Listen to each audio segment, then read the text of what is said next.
Assalamualaikum warahmatullahi wabarakatuh. Nama saya Rini Amanda, NPM 121 2018-077. Saya dari akuntansi A. Di video kali ini, saya akan menjelaskan program audit laporan keuangan PT Adaro Energi Tbk per 31 Desember 2019. Daftar isi, ada pembukaan, pembahasan, dan kesimpulan.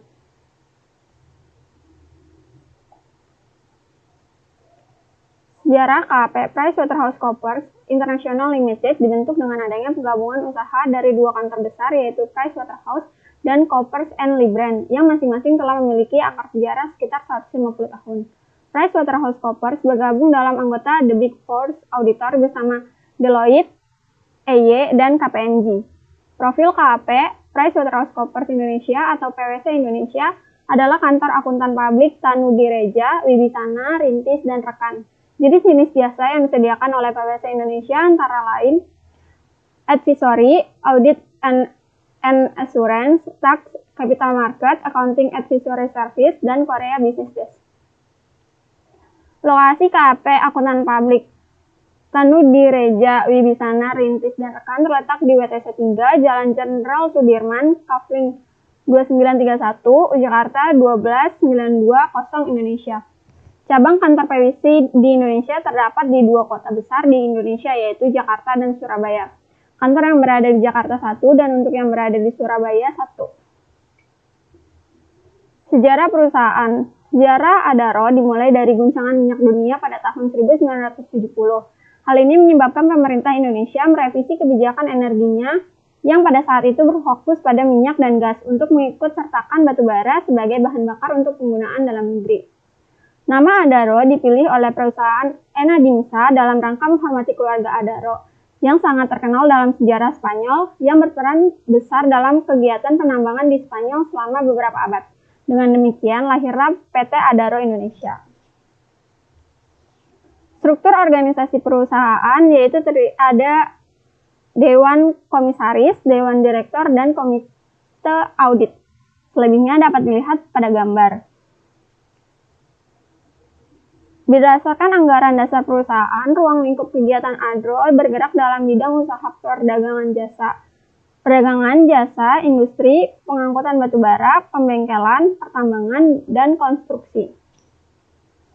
Kepemilikan Dewan Komisaris dan Direksi per 31 Desember untuk saham, Edwin Suryajaya 3,29%, Insinyur Theodor Permadi Rahmat 2,54%, Arini Saraswati Subianto 0,25%, Garibaldi Thohir 6,18%, Christian Ariano 0,06%, Cia Aho 0,03%, Julius Aslan 0,05%. Dewan Komisaris terdiri dari Edwin Suryajaya, Insinyur Theodor Permadi Rahmat, Arini Saraswati Subianto, Dr. Insinyur Raden Pardede, Muhammad Effendi. Dan untuk Dewan Direksinya yaitu Garibaldi Thohir, Christian Ariano Rahmat, Cia Aho, Muhammad Syah Indra Aman, dan Julius Aslan.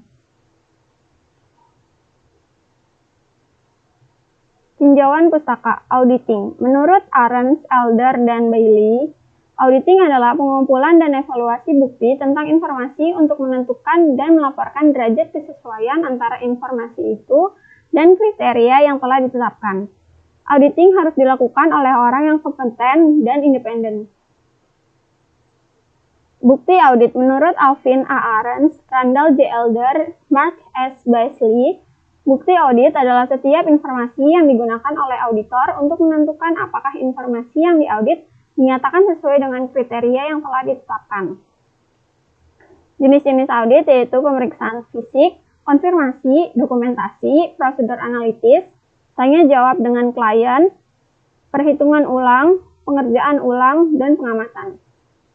Prosedur audit merupakan instruksi-instruksi terperinci yang menjelaskan bahan bukti audit yang harus diperoleh selama melaksanakan pengauditan. Pengujian pengendalian merupakan pengujian yang dilaksanakan terhadap rancangan pelaksanaan suatu kebijakan atau prosedur struktur pengendalian internal.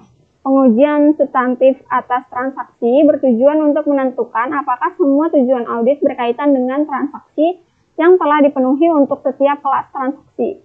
Prosedur analitis mencakup perbandingan-perbandingan dari jumlah-jumlah yang dicatat dengan jumlah yang diharapkan yang disusun oleh auditor. Pengujian substantif atas rincian saldo memusatkan perhatian atas saldo-saldo akhir buku besar untuk laporan realisasi pendapatan dan belanja serta neraca.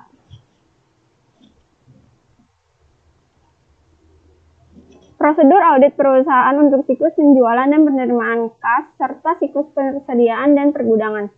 Prosedur yang dilakukan oleh KAP Tanudi, Reja, Wibisana, Rintis, dan rekan diawali dengan memahami pengendalian internal penjualan dan penerimaan kas yang ada di dalam perusahaan. Selanjutnya, menilai resiko pengendalian dan menentukan luas pengujian pengendalian.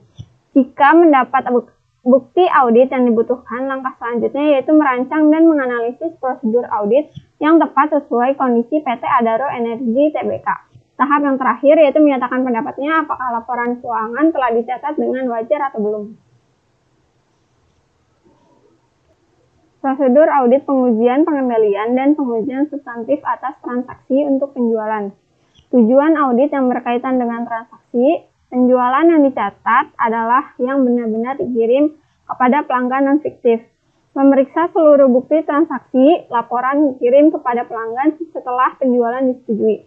Memeriksa faktur penjualan untuk mendukung pesanan pelanggan. Mengamati apakah laporan telah dikirim. Memeriksa urutan faktur penjualan, mereview jurnal penjualan dan file induk untuk transaksi dan jumlah yang tidak biasa. 2. Transaksi penjualan yang telah ada dicatat. Dokumen pengiriman dipranomori dan diperhitungkan setiap minggu. Memeriksa urutan dokumen pengiriman, menelusuri dokumen pengiriman ke jurnal penjualan untuk memastikan bahwa semuanya telah dimasukkan. 3. Penjualan yang dicatat adalah sebesar jumlah barang yang dikirimkan dan ditagih, serta dicatat dengan benar. Penjualan didukung dengan dokumen yang sudah diotorisasi. Laporan dikirim kepada pelanggan setelah penjualan. Memeriksa faktur penjualan untuk mendukung pesanan pelanggan, mengamati apakah laporan telah dikirim. Menelusuri ayat jurnal dalam jurnal penjualan ke faktur penjualan. 4. Transaksi penjualan dimasukkan dengan benar ke dalam file induk dan diisarkan dengan benar. Memeriksa seluruh dokumen terkait, memeriksa bukti bahwa file induk telah direkonsiliasi dengan buku besar umum. Menelusuri ayat jurnal tertentu ke file induk untuk menguji tangan dan jumlah. Mereview setiap saldo yang ada ke transaksi yang sudah sesuai atau belum. 5. Transaksi penjualan diklasifikasikan dengan benar. Mengklasifikasikan akun diverifikasikan secara internal. Memeriksa dokumen untuk verifikasi internal. Memeriksa salinan faktur penjualan agar diklasifikasi di akun yang tepat. 6. Penjualan dicatat pada tanggal waktu yang benar. Mengumpulkan urutan dokumen pengiriman, memeriksa urutan dokumen pengiriman, membandingkan tanggal pencatatan di jurnal penjualan dengan salinan faktur penjualan. Prosedur audit pengujian pengendalian dan pengujian substantif atas transaksi untuk penerimaan kas. Tujuan audit yang berkaitan dengan transaksi. 1. Penerimaan kas yang dicatat adalah yang benar-benar diterima oleh perusahaan. Akuntan secara rutin merekonsiliasi akun bank, memeriksa akuntan merekonsiliasi akun bank, mereview jurnal penerimaan kas, dan menelusuri ayat jurnal penerimaan kas. 2. Kas yang ada telah dicatat di jurnal penerimaan. Dokumen penerimaan kas disiapkan, memeriksa urutan dokumen penerimaan kas, menelusuri dokumen penerimaan kas untuk memastikan bahwa semuanya telah dimasukkan. 3. Penerimaan kas disetorkan dan dicatat sebesar jumlah yang diterima. Total batch penerimaan kas dibandingkan dengan data yang ada. Laporan dikirim kepada pelanggan. Memeriksa file total batch dan dokumen yang diotorisasi. Mengamati apakah laporan telah dikirim. Memperoleh prelisting penerimaan kas dan menelusuri semua data yang telah dipindahkan dengan benar. Mempersiapkan bukti penerimaan kas. 4. Penerimaan kas dimasukkan dengan benar ke dalam file induk dan diisarkan dengan benar. Transaksi piutang usaha secara otomatis diposting ke file induk secara komputerisasi. Memeriksa bukti file induk piutang usaha telah diposting dengan benar. Mereview setiap saldo yang ada ke transaksi sudah sesuai atau belum. 5. 5. Transaksi penerimaan kas diklasifikasikan dengan benar. Mengklasifikasikan akun diverifikasikan secara internal, memeriksa dokumen untuk verifikasi internal, dan memeriksa salinan faktur penjualan agar diklasifikasikan di akun yang tepat. 6. Penerimaan kas dicatat pada tanggal yang benar. Pencatatan penerimaan kas adalah harian, memeriksa penerimaan kas yang belum dicatat, membandingkan tanggal pencatatan dalam jurnal dengan dokumen terkait. Prosedur audit pengujian substantif atas rincian saldo untuk penerimaan kas. Tujuan audit saldo yang pertama, piutang usaha dalam H trial balance sama dengan jumlah file induk terkait dan totalnya telah sama dengan buku besar. Memperoleh H trial balance piutang usaha dan menelusuri saldo ke buku besar. Menggunakan software audit untuk men-input dan meng-cross-put H trial balance. 2. Piutang usaha pada trade H trial balance memang ada. Memeriksa neraca saldo piutang usaha terkait jumlah piutang usaha yang tidak biasa. 3. Piutang usaha yang ada telah dimasukkan ke dalam H trial balance. Menelusuri akun dari file induk ke H trial balance. 4. Piutang usaha dalam neraca saldo sudah akurat. Memeriksa neraca saldo piutang usaha terkait jumlah piutang usaha yang tidak biasa. 5. Piutang usaha pada H trial balance telah diklasifikasikan dengan benar. Memeriksa hasil klasifikasi piutang usaha pada H trial balance sudah benar. 6. Transaksi dalam siklus penjualan dan penagihan telah dicatat pada periode yang tepat. Memeriksa dokumen pengiriman terkait dengan memeriksa tanggal sudah benar. Mereview transaksi besar sebelum dan sesudah tanggal neraca untuk menentukan apakah sudah dicatat pada periode yang tepat. 7. Piutang usaha dinyatakan pada nilai realisasi. Menggunakan software audit untuk mem-input dan meng-cross-put H trial balance, memeriksa piutang usaha sudah dinyatakan pada nilai realisasi.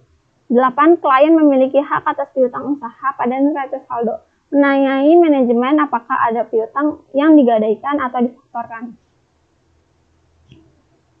Kesimpulan, PT Adaro Energi adalah perusahaan energi yang terintegrasi secara vertikal di Indonesia dengan bisnis di sektor batubara, energi, utilitas, dan infrastruktur pendukung. Ruang lingkup kegiatan Adaro bergerak pada bidang usaha perdagangan jasa, industri, pengangkutan batubara, perbengkelan, pertambangan, dan konstruksi. Pada siklus penjualan dan penagihan bertujuan untuk mengevaluasi apakah saldo akun yang diperlukan oleh siklus ini telah disajikan secara wajar sesuai dengan standar akuntansi.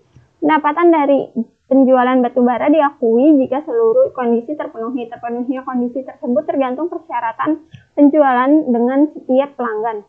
Setiap tambahan penjualan batubara grup dapat tergantung penyesuaian berdasarkan inspeksi terhadap pengiriman dan pelanggan oleh pelanggan. PT Adaro Energi mempercayakan laporan auditnya untuk diaudit oleh KAP Tanudireja, Winsana, Rincis, dan rekan yang melaksanakan prosedur audit berdasarkan standar audit yang ditetapkan oleh IAPI dan menghasilkan opini wajar dalam semua hal yang material sesuai dengan SHK di Indonesia. Terima kasih, sekian video dari saya, kurang lebihnya mohon maaf. Wassalamualaikum warahmatullahi wabarakatuh.